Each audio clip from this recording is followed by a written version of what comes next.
护人员他们其实已经快崩溃了，都没有办法把他们面对的情况呢对外去说。所以今天就要带大家一起来感受一下我们前线现在面对的状况和情绪和问题，和我们可以做些什么。难道我们的政府告诉我们啊，全部 under control， 你相信吗？你现在还相信吗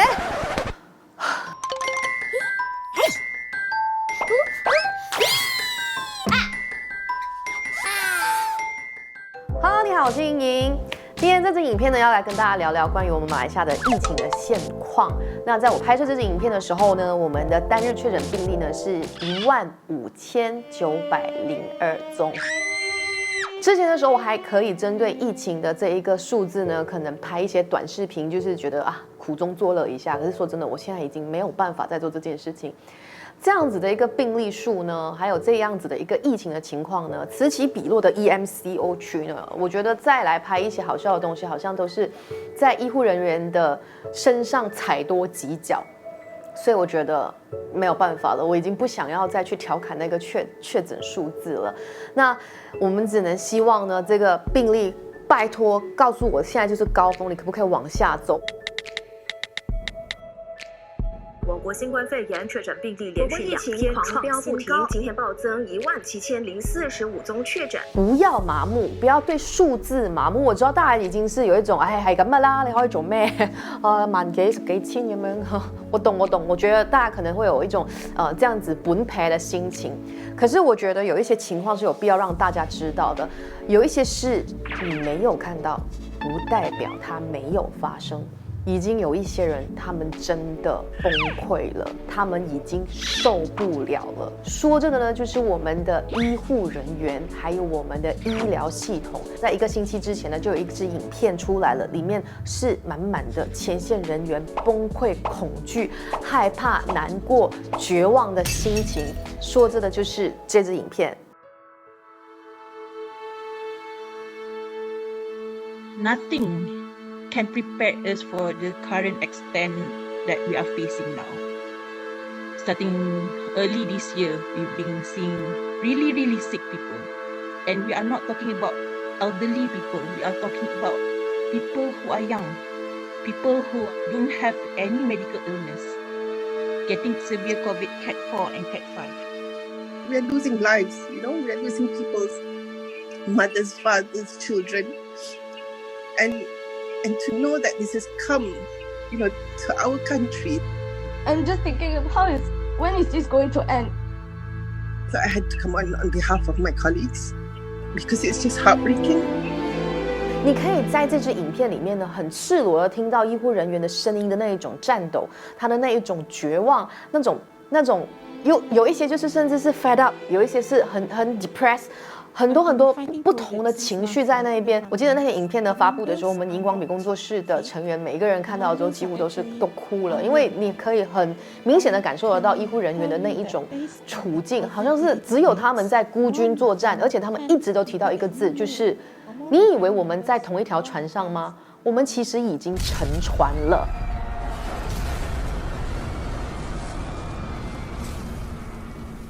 那在这里呢，我真的是要感谢 Project Bangsa Malaysia 做到了我们本来想做，可是我们没有能力做到的事情，也就是把前线的声音制作成影片给大家听。他们呢其实是采取匿名的方式来收集这些声音的。为什么要用匿名的方式呢？因为我们的公家医院呢就是属于政府的机构，所以呢在里面服务的医护人员呢也算得上是公务员，所以他们是不被允许自己对外去公布医院内部发生的事情，发表言论，甚至发布那些影片，因为这样子呢可能会给他们带来麻烦。你知道啦，这个就是一个僵化的体系，还有一些就是家丑不肯外扬啊，很害怕被批判和挑战的大部分体系会有的一个情况。所以医护人员他们其实已经快崩溃了，都没有办法把他们面对的情况呢对外去说。那有了这个 Project Bangsa Malaysia 呢，它就提供了一个管道。如果说你是医护人员，那你可以把你知道的事情，或者是你有拍到的画面，那传给他们，他们会帮你变声，隐藏你的身份，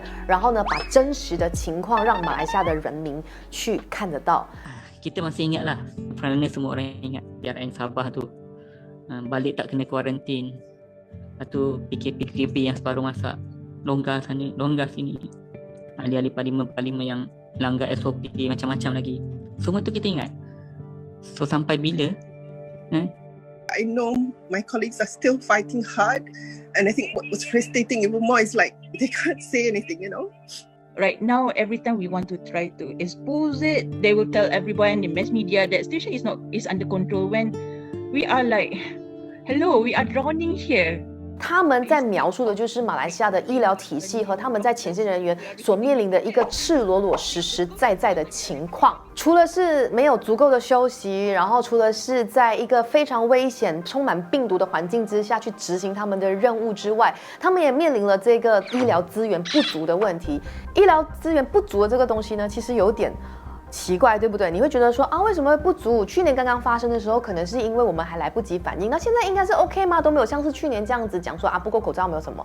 其实医疗资源一直的不足，再加上现在呢，疫情又更加的严重。目前我们每日的确诊人数和在这一个 ICU 里面的病人呢，又比起之前的那个时候多了太多了。所以我们缺什么？我们缺的是 PPE 防疫服，然后我们缺的是这个 N95的口罩，我们缺的是呼吸器，然后还有其他等等，在前线非常需要的医疗物资。那为什么我们不知道啊？这个问题问得好，那就是因为这个政府医院呢，其实就是under我们国家的嘛，是不被允许呢公开募资，所以怎么办呢？然后这里又不够，然后又不给力。然后，所以后来呢，就有了一些义工呢，他们就在去年到现在呢，一直都在帮助大家呢，就是帮助医护人员呢去找这一些医疗资源。那其中当中呢，没有停过的就是 PPE 防疫服。那 PPE 防疫服呢，我们就以为说去年因为刚发生嘛，可能就不够嘛。其实后来我才从一些义工的口中知道说，这个东西从来没有停过，而且都一直在想办法呢，拿了资源，然后呢去找人家车了之后送去医院，一直送。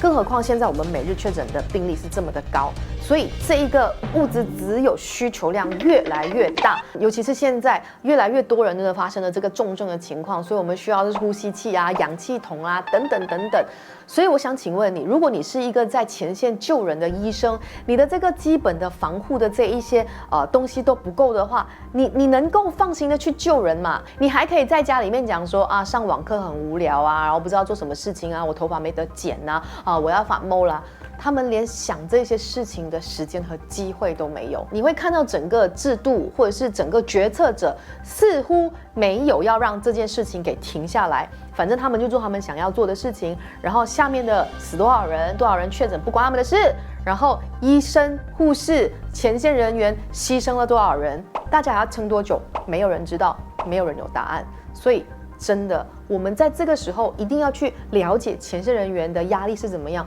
我们不要去增加他们的负担。我们的医疗体系已经是紧绷到快断了，尤其是在雪隆区，就是疫情最严重的地方。你要知道，现在我们的这个医疗体系就是可能我们的这些收治新冠肺炎的这一些医院，它根本就是所有的主力都是在处理这新冠肺炎 COVID-19。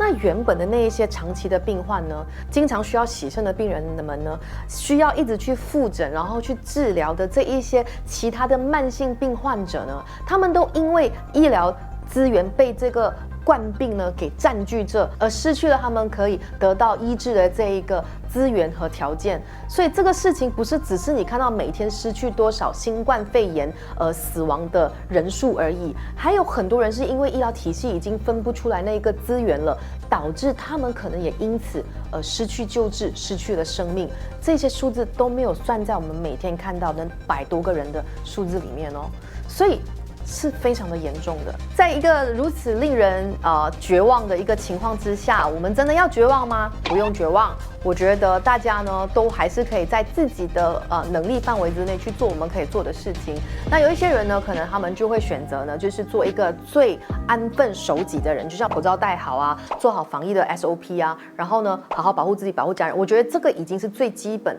就是作为一个马来西亚人最基本必须要做到的事情。那有一些人呢，我也非常感谢他们，就是他们也愿意在这种有风险的情况之下呢去做义工，无论是疫苗中心的义工也好啦，或者是一些就是筹备 food bank 啊，然后或者是呢白旗运动的这些志工们呢，其实在筹划这种慈善活动呢，是需要耗费很多的沟通成本、时间成本和精力的。所以我真的是非常谢谢他们，尤其是当你在做这些好事的时候，又遇到一些可能人性上面的丑陋的时候，你可能真的会觉得深受打击。请大家就是选择做对的事情。那关于就是做善事的一些误区的话，大家可以上去我之前的影片那一边看，我有聊过这个话题。那有一些朋友呢，可能觉得说我不想要出去冒险，但是我是一个有能力的人，我可以出钱。那请大家来支持接下来我要讲的这2个单位。刚刚有讲到了我们的前线人员呢，他们是帮我们打仗的，可是医疗资源不足，但是他们又没有办法把这一个事情对外说，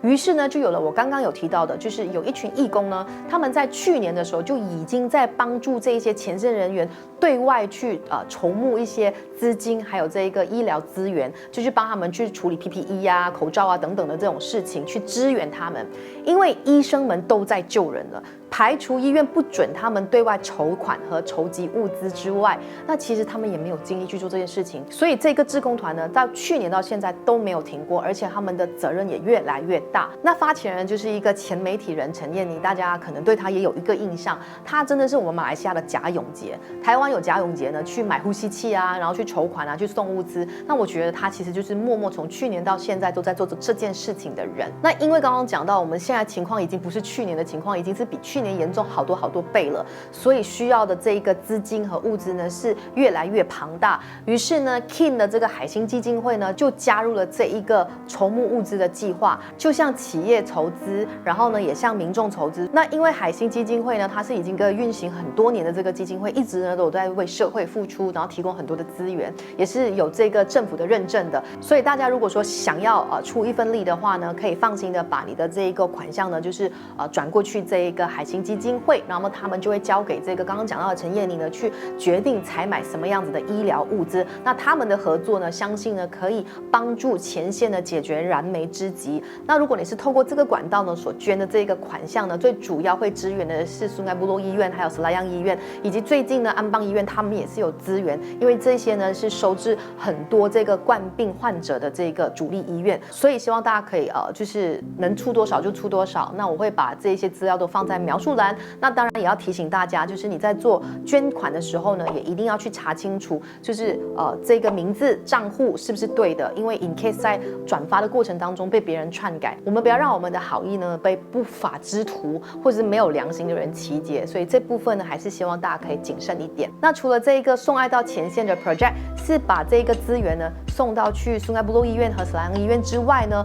那刚刚这一支影片就是前线人员的这个影片 from Project Bangsa Malaysia 呢，他们其实也是有在筹款去安排物资给前线。那我有去到他们的网站去看，那他们的物资呢不只是分配给斯拉央医院和苏埃部落医院，还有其他不同地方，大家也可以到他们的网站去了解。那一样的，我也会把他们的这一个捐款的细节呢给放在我的描述栏那一边。那大家能出多少就出多少，有钱出钱，有力出力，有影响力的就出影响力。那我觉得只有团结才能够让我们去战胜这个疫情。最后我想要说的是，如果刚刚讲的这个 Project Bangsa Malaysia 的影片你已经看完了，我不知道除了是看到前线人员的绝望、恐惧还有无助之外，你还听到什么？我想要跟你分享我听到的事情。那我听到的就是里面有来自不同种族的医生、护士，有马来人，有印度人，有华人，有甚至是我们可能未必听得出口音的原住民的医护人员等等等等。我想说的是，在疫情、在灾难之下，